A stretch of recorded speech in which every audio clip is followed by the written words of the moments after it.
In chapter 4, verses 7 through 10, James had shown us what true submission to God involves.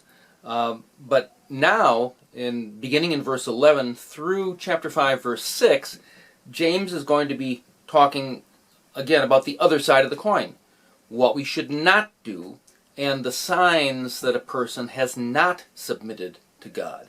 And this section really can be divided into three subsections. The first is chapter 4, verses 11 and 12, which say, "Do not speak against one another, brethren. He who speaks against a brother or judges his brother speaks against the law and judges the law. But if you judge the law, you are not a doer of the law, but a judge of it. There is only one lawgiver and judge, the one who is able to save and to destroy. But who are you to judge your neighbor?" Now, speaking against or judging a brother is a sign of arrogance and self-centeredness. I know better than you. It's contrary to the attitude we just saw at the end of in the previous section in chapter 4, verses 5 through 10, where we should have an attitude of humility, of submitting to God, because that is the exact opposite of this self-centered, self-righteous attitude. So, which is speaking against or judging a brother. Now, and the term that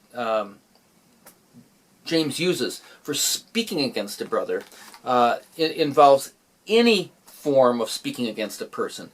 In other words, you can in Ephesians it says we should always speak the truth in love. Now you can say something which is technically true, but speak it unkindly, with improper motives, hatefully, harshly. That's included in what James is saying here. And so it's basically, he's talking about the harsh, self-centered, critical spirit that many people seem to have. Unfortunately, many people who call themselves Christians too. Now, this is more serious than many people realize, because the person who has such a critical and judgmental spirit, it says, you've made yourself a judge, and you've made yourself a lawgiver. In other words, you've set up your own law to judge your brother. That is denying God, because essentially you are arrogantly usurping God's position. Now, we need to step back a moment, because in John 7, verse 24, Jesus said, "Do not judge according to appearance, but judge with righteous judgment." Or in 1 Corinthians chapter 2, verse 15, it says, "The spiritual person judges all things, but he himself is judged by no one." And in 1 Corinthians 14, it talks about the entire congregation should pass judgment on people claiming to be prophets. So, is James contradicting those things? No, he's not. Because everyone needs to be able to discern and evaluate the difference between truth and falsity, between the good and the bad, between the right and the wrong. We're all making those kind of decisions and judgments. And that's what Paul in Corinthians and Jesus are talking about. The difference between what Jesus and Paul are talking about and what James is talking about essentially comes down to one's motives and having the mind and character of Christ and being led by the Spirit. I mean, James is talking about one who is not humble, who does not have the Spirit, is not being led by the Spirit, has wrong motives, and basically is setting himself or herself up as the ultimate authority. And so those people do not understand spiritual things. But in contrast, if you're being led by the Spirit, by nature, then, you will have an attitude of humility. We have to correct people, but we will do it in the right way, and we will be speaking the truth in love. So essentially, what James is talking about is a matter of motive, a matter of our attitude, and a matter of our love. And it's being others-centered rather than being self-centered. Because if we see a brother or a sister going wrong, we need to correct them to pull them back for their sake. I mean, again, it's just another aspect of loving our neighbor as ourself. Sometimes that calls for tough love, but even when it is tough love is called for, it is not the attitude and the motives that such as James is talking about. He goes on then in verses 13 through 17 to say this, "Come now, you who say, 'Today or tomorrow we will go to such and such a city, and spend a year there and engage in business and make a profit. Yet you do not know what your life will be like tomorrow. You're just a vapor that appears for a little while and then vanishes away. Instead, you ought to say, if the Lord wills, we will live and also do this or that. But as it is, you boast in your arrogance. All such boasting is evil. Therefore, to one who knows the right thing to do and does not do it, to him it is sin." So, verses 11 and 12 involve speaking against and judging others. In these verses, the basic sin here is an attitude of self-sufficiency. It's an inner attitude of autonomy, self-sufficiency, and living one's life without reference to God. Now, that, and it also involves basically the sin of presumption, presuming upon the Lord, that all of one's plans will go exactly as I have planned it, without taking into account the fact that God is sovereign. He may have other plans. Now, such presumption is arrogance. And that's what he says here in verse 16. You boast in your arrogance. And notice, verses 11 and 12, he's talking about speaking against others and judging them. Here, he's talking basically that your self-centered attitude, I'm going to do this and that, I'm going to do this and that, I mean, that is boasting, and it is arrogant. It is very similar to speaking against and judging others. It's this. He's talking about basic states of mind here, and it affects people, their relationship with others, interpersonally, verses 11 and 12, and it affects what we say and our attitudes towards how we live our life. I will do this and that. I will go to this city. I will make a profit. Well, I mean, you don't know what's going to happen tomorrow. You could be involved in a car crash tomorrow, and then it all ends. It's very similar to the parable that Jesus told about the man who had the barns.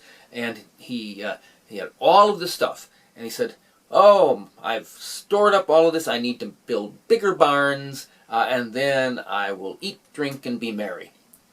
Well, Jesus said, you fool, you don't realize tonight your life is required of you. And so, again, it's this attitude of self-sufficiency. Now, it's also very similar, though, to verses 11 and 12. We all have to make judgments and discern right and wrong, good and bad. Likewise here, everybody has to make plans for their life. We do this for everything we do. We've got to plan, what am I going to eat today? Where am I going to go? Etc., etc. But we need to keep in mind what James is telling us is that our plans are all contingent. They're contingent upon God's will and His plans. And so he says here, you ought to say, if the Lord wills, we'll do this or that. Now, many times in the New Testament, Paul explicitly said the phrase, if God wills. But he did not do this every time. So we need to be careful. When James says, you should say, if God wills, we might think this is a magic phrase. These are magic words that we need to say. Just like if we're praying, Lord, in Jesus' name. Sometimes we add that on kind of as almost a magical phrase. No, these are not magic words. Rather, what James is talking about is you can say the words or you don't have to say them explicitly. But those words need to be your inner attitude, whereby we are consciously placing our plans in submission to God. Remember, at the end of chapter 4, he said we need to submit to God. This is a specific application of submitting to God.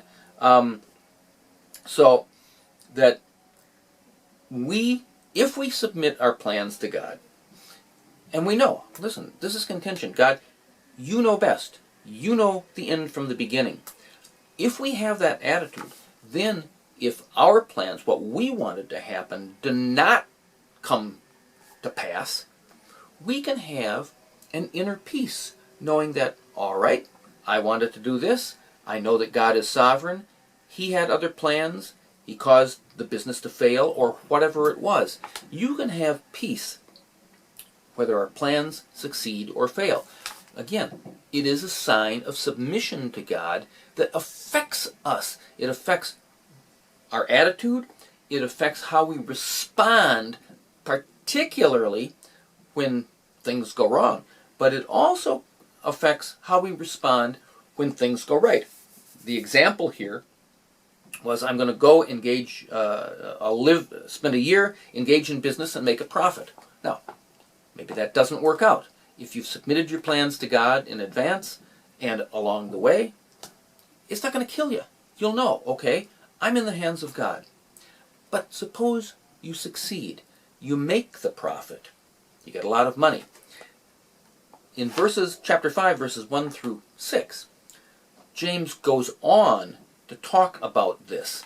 And he says now, James 5, verses 1 through 6, "Come now, you rich, weep and howl for your miseries which are coming upon you. Your riches have rotted, and your garments have become moth-eaten. Your gold and silver have rusted, and their rust will be a witness against you, and will consume your flesh like fire. It is in the last days that you have stored up your treasure. Behold, the pay of the laborers who mowed your fields, and which has been withheld by you, cries out against you. And the outcry of those who did the harvesting has reached the ears of the Lord of Sabaoth. You have lived luxuriously on the earth and led a life of wanton pleasure. You fattened your hearts in a day of slaughter. You've condemned and put to death the righteous man. He does not resist you." Now, what he's pointing out is, if in the example he gave in chapter 4, verse 13, your business succeeds, you make a profit. If you've submitted your plans to God, if you've submitted your life to God, then the question is, what are you going to do with the money? If you truly are submitted to God, yes, you need money for yourself and for your family and so on and so forth. But you know that God has prospered you, and therefore we are to be generous. As Paul said in 1 Timothy chapter 6, God has given us everything to enjoy, but in order to store up treasure in heaven, we need to be generous and ready to share. We need to be rich in good deeds. And he said in Ephesians that if you used to steal, stop it. Work with your hands. Why? So that you will have money to give to those in need. So a prime motive for, if we're successful, should be to help those in need and to use our money to help the spread of God's kingdom and the gospel. But here in these first verses of chapter 5, that's not at all what the people are doing. You see, they have this attitude of self-sufficiency, of autonomy. It's all about me. And so the money is used so that I get this big house. I can get this big, fancy, expensive car. I have all the clothes. I go to the best restaurants. It's all about me, me, me, me, me. And what It is the attitude of arrogance that James talked about earlier. But this passage, what I think is fascinating here at the beginning of chapter 5 is James uses the exact same language that Jesus used when he talked about our money. Because in Matthew 6, Jesus said, "Do not store up for yourselves treasures on earth where moth and rust destroy, where thieves break in and steal. But store up for yourselves treasures in heaven, where neither moth nor rust destroys, and where thieves do not break in or steal. For where your treasure is, there your heart will be also." Notice, James is using the exact same language. He says, "Your riches have rotted, and your garments have become moth-eaten. Your gold and silver have rusted, and their rust will be a witness against you, and will consume your flesh like fire. It is in the last days you have stored up your treasure." So he's talking about your treasure, storing up treasure, garments being moth-eaten, riches rusting. The exact same language Jesus did. And why is he saying this? A person who stores up his treasure on earth by loving money and possessions, by constantly striving to have more, by hoarding it and spending it on themselves, rather than giving it generously to help the poor and to build a kingdom. In God's eyes, our riches are rotted, are rusted, our garments are moth-eaten when we accumulate the money and the things for ourselves rather than helping others and building God's kingdom. So, outwardly, you may have the fanciest, most expensive set of clothes. In God's eyes, they're moth-eaten. You may have big piles of money and things. In God's eyes, they're nothing but rusted. But there's other things that we need to see in this passage. He talks about, in verse 4, the cry of the laborers has reached the ears of the Lord of Sabaoth. Now, that is very similar to Genesis 4, where Abel's blood cried out to the Lord. And furthermore, their pay cries out against you, as it says. And the phrase Lord of Sabaoth is often translated Lord of Hosts. Sabaoth refers to armies and stresses the omnipotence of God. Now, the only other place in the New Testament where the phrase Lord of Sabaoth is used is Romans 9, verse 29, which refers to Sodom and Gomorrah. And this is significant because the very sins that James is mentioning here in the beginning of chapter 5 are the very sins that were involved in what led God to destroy Sodom and Gomorrah. Many people, probably most people, think that God destroyed Sodom and Gomorrah because of homosexuality. That is not true. In fact, it is never indicated.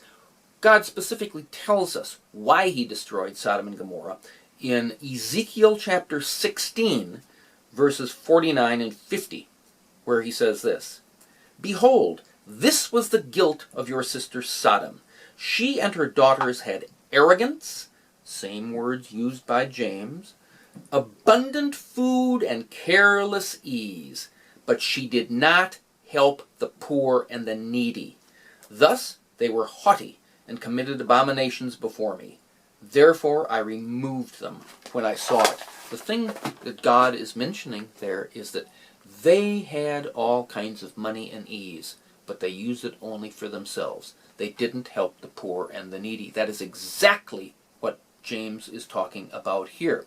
And so I think there's a connection. He uses this phrase, Lord of Sabaoth, to remind us the seriousness of what we do with our money.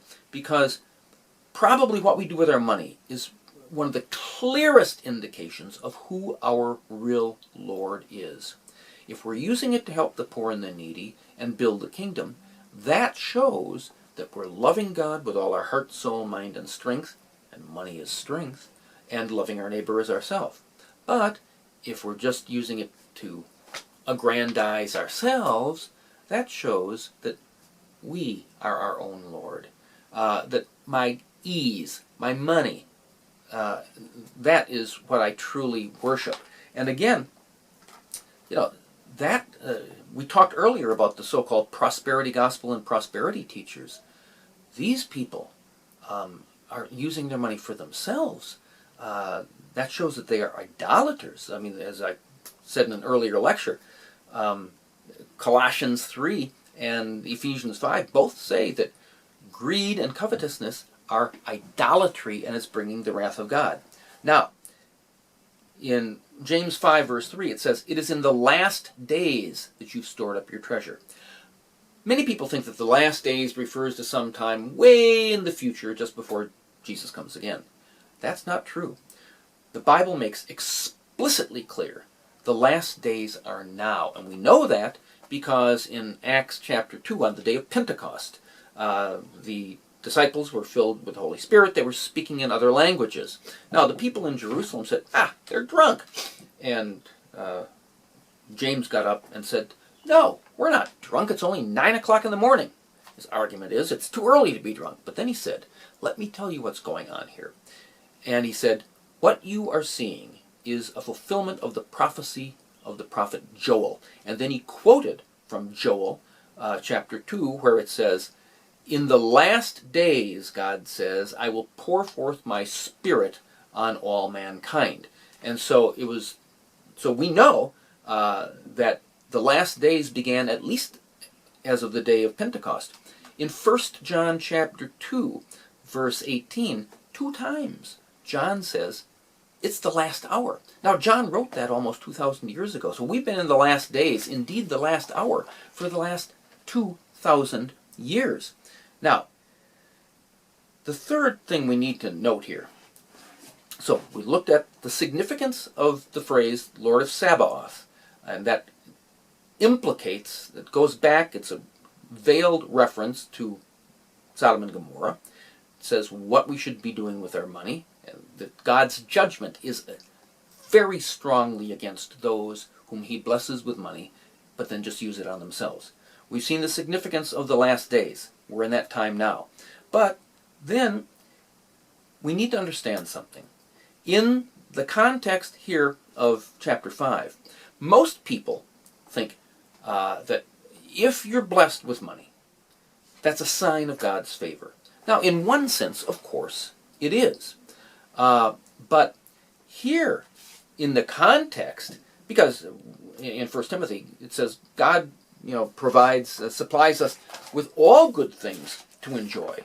But here, we never seem to think about the fact that wealth and money, if we don't use it for the right reasons, if we're not generous and sharing, our wealth is a sign of God's judgment, not his favor. And that's what he's saying here. If we're just using it for ourselves, God says, you haven't stored up treasure in heaven at all. You've stored it up on the earth. And the fact that you have just lavished it on yourself means that your garments are moth-eaten, the silver has rusted, and the rust will be a witness against you. And then he talks about the pay of the laborers is crying out as a witness against you. So, in other words, we're going to have to give an account of our lives. And all the money that we have, if we've just used it for ourselves, that itself is going to be a witness against us at the judgment, because it demonstrates that even though you may have gone to church and claimed that Jesus was your Lord and Savior, that proves actions speak louder than words. And what you did with your money proved that no, Jesus was not your Lord. Your money, your ease was your real Lord. You were an idolater because you were greedy. This is serious. This goes to the heart of the matter. The consequences are eternal here. And notice what verse 5 says. You have lived luxuriously on the earth and led a life of wanton pleasure. You fattened your hearts in a day of slaughter. What's he doing? He is comparing these rich people who just use it for themselves, to cows or pigs who are being fattened up only to be slaughtered. Now, this is serious. They would these prosperity teachers, they think God favors them. They don't see that God views them as nothing but pigs, and all their money is just a way of saying, I'm fattening you up, and the slaughter is coming. You need to repent. This is tremendously significant.